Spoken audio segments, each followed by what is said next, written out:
बकरी ईदरे घटिला बड़ घटना बेआईन गोमांस कटा को विरोध कले बजरंगी कर्मी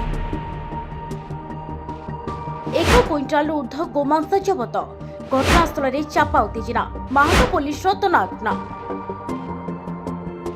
हाँ दर्शक बिंदु आज मुस्लिम मानकर बकरी ईद पर्व थिबा बेले महंगा वासुदेवपुर पंचायत ठारे देखा मिली अभावन दृश्य।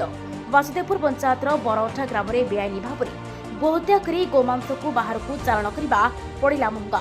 बारंबार विरोध करने सत्वे राज्यर कोण अनुकोण एपरी घटना देखा मिली। प्रशासन एप्रति निहाती दृष्टि देवा आवश्यकता रही। उक्त घटना को बजरंग दलर कर्मी माने तो सदा सर्वदा विरोध कर आसुछन्ति। तथापि एपरी घटना घटुछि। आज मुसलमान मानकर बकरी ईद पर्व पाई बेआईन गोहत्या खबर पाई बजरंग दलर कर्मी माने सेठारे पहुंचीथिले और पुलिस को खबर देथिले। खबर पाई बांगा थाना पुलिस घटनास्थल में पहुंचीथिला। कटा मांस को जबत करने सहित घटनार तदंत जारी रखी।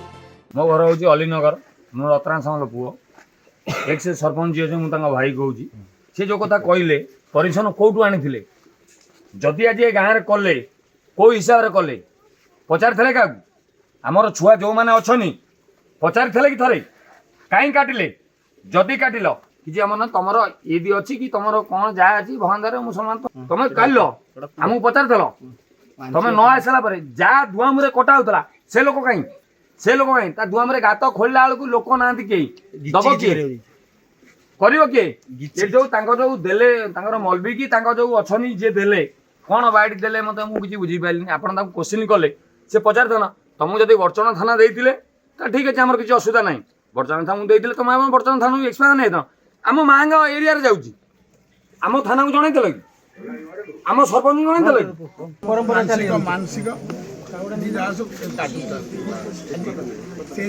काटबार